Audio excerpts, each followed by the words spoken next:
En esta semana en hidrología vamos a ver la contaminación de las aguas, que ya sabemos que se produce cuando se le añaden sustancias o se le aplican cambios físicos que alteran las características y por lo tanto no es apto para el consumo y alteran su calidad. La clasificación de la contaminación puede ser la puntual, cuando afecta solamente a una zona concreta y muy localizada, y la difusa cuando ya afecta a varias zonas. Es decir, esta parte puntual se va transmitiendo a otros lugares, entonces afecta a la zona más grande. Entonces, según su forma, ahora según el origen, puede ser natural y antrópica.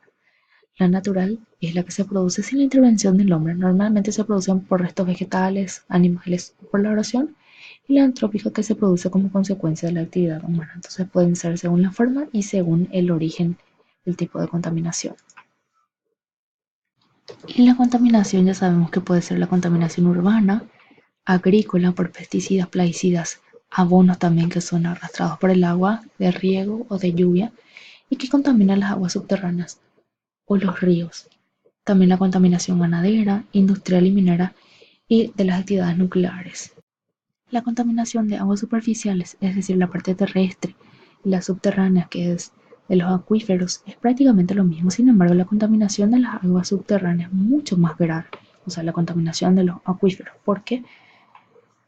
Porque la detección de la contaminación es detectable fácilmente en la parte superficial. Es súper fácil de percibir. Pero ¿qué pasa? De los acuíferos es mucho más difícil de percibir y la purificación de las aguas superficiales es mucho más rápido, ya que se renuevan con rapidez. Entonces se anula prácticamente el foco contaminante en poco tiempo y se vuelve a la normalidad. Pero en los acuíferos la autodepuración es mucho más lenta y la depuración artificial es sumamente difícil y costosa. Esa es la gran diferencia entre los contaminantes superficiales y los acuíferos. Siempre lo que nosotros no vemos, lo contaminado referente al acuífero, es mucho más difícil de tratarlo. Y aquí, como ejemplo, el mar tiene la capacidad autodepuradora mucho más rápido, pero ¿qué pasa si hay cantidades de contaminante provocando el aumento de la concentración de ello? Entonces, pueden proceder de varias fuentes. Pueden ser las descargas industriales, la atmosférica que retorna a la superficie, los vertidos de petróleo y demás. Pero el agua superficial, en este caso del mar, es mucho más fácil de depurar. Bueno, y este es un ejemplo de las industrias de cómo van evacuando el resto. Y aquí hay un derrame de petróleo en este ejemplito. Bueno, los tipos de contaminantes del agua pueden ser físicos, químicos y biológicos. Los contaminantes físicos se refieren entonces a los sólidos en suspensión que impiden la respiración y la temperatura, que a mayor temperatura hay menor cantidad de oxígeno y las partículas radiactivas pueden ser dañinas para la salud. Los químicos pueden ser inorgánicos y orgánicos, y los químicos inorgánicos son los ácidos, nitratos, fosfatos y los metales tóxicos.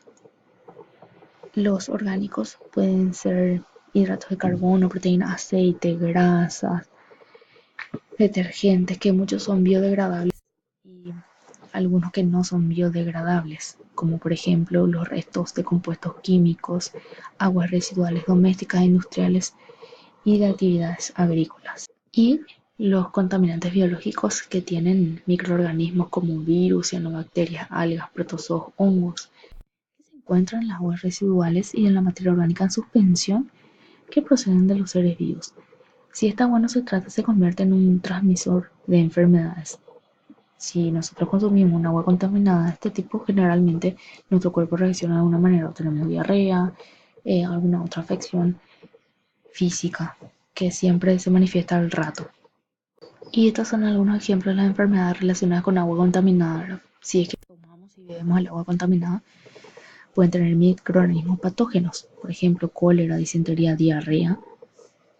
Si los insectos proliferan en aguas estancadas, pueden ser vectores y el agente infeccioso pueden ser gérmenes.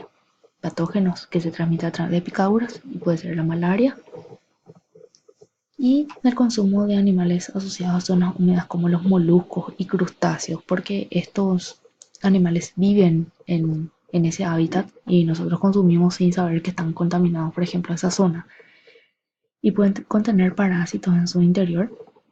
Y un ejemplo es la esquistosomiasis, que se debe a un helminto que transmite a través de los caracoles, y también por materias fecales, que aquí puede ser debido a la escasez de agua o los servicios sanitarios de higiene personal mismo.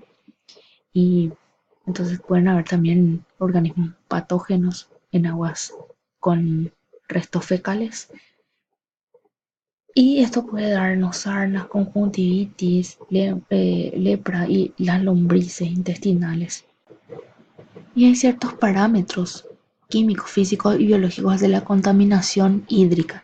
Quiere decir que la calidad de agua se define en función al uso que se le va a dar, al cual está destinado mediante el establecimiento de series de criterios de calidad que se revisan a medida que los científicos descubren nuevas sustancias perjudiciales y mejoramiento de métodos como para poder detectarlos. Bueno, y estos parámetros son indicadores de las características y propiedades de los diferentes contaminantes que pueden ser de parámetro físico, químico y biológico. Bueno, los parámetros físicos se refieren a las características organolépticas, es decir, si qué color tiene, si qué sabor tiene, si hay un olor, si es turbio el agua, si no es transparente, la temperatura, la conductividad y la presencia de sales. En la parte química, los parámetros químicos pueden ser el pH, ya sabemos que pueden ser ácidos o básicos o neutros, la dureza, que a través de un análisis se puede ver la concentración de calcio y de magnesio, el nitrógeno en sus diferentes formas, ya sea si se presentan en forma de nitratos, nitritos o de amonio, el oxígeno disuelto, la demanda biológica de oxígeno, o sea, la cantidad de oxígeno que los microorganismos aerobios necesitan para descomponer la materia orgánica, la alcalinidad, la presencia de bicarbonatos, etc. Y los parámetros biológicos que indican la cantidad y la especie de microorganismos en el agua. Lo más importante son las bacterias coliformes, los estreptococos fecales, que son los restos de las heces animales y el hombre. Los coliformes y estreptococos fecales son gérmenes en principio inofensivos que se hallan en el intestino de los seres humanos y de los animales, y sin embargo su presencia en el agua indica una contaminación fecal reciente, que normalmente está asociada por la presencia de gérmenes patógenos, y es esto lo que se encuentra generalmente en el acuífero. Bueno, es lo que se encontró hace poquito en el acuífero aquí a nivel nacional. Bueno, estos indicadores biológicos pueden ser de gran tamaño como peces y mamíferos, también de microorganismos como las bacterias que nos indican una contaminación fecal. Por ejemplo, la salmonela, que nosotros si es que consumimos a través de ciertos animales no bien cocinados, nos da una diarrea de casi 3 días. La Escherichia coli, etcétera, que puede clasificar un agua de consumo potable o no potable. Entonces, estos indicadores biológicos de organismos más grandes se encuentran dentro de su organismo, dentro del organismo de ese animalito que vamos a consumir.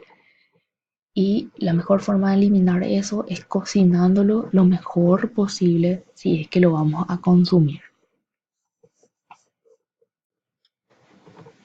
Y las aguas subterráneas pueden tener algunos efectos de la contaminación y se enfrentan actualmente a 3 problemas: la contaminación, la sobreexplotación y la salinización. Que es la contaminación de las aguas subterráneas, la sobreexplotación de los acuíferos, que ocurre cuando se extrae el agua en cantidad superior a la velocidad de recarga, es decir, que nosotros vaciemos antes de que se recargue nuevamente. Y la salinización. Y para el consumo de esa agua contaminada tiene que haber una potabilización y la depuración también.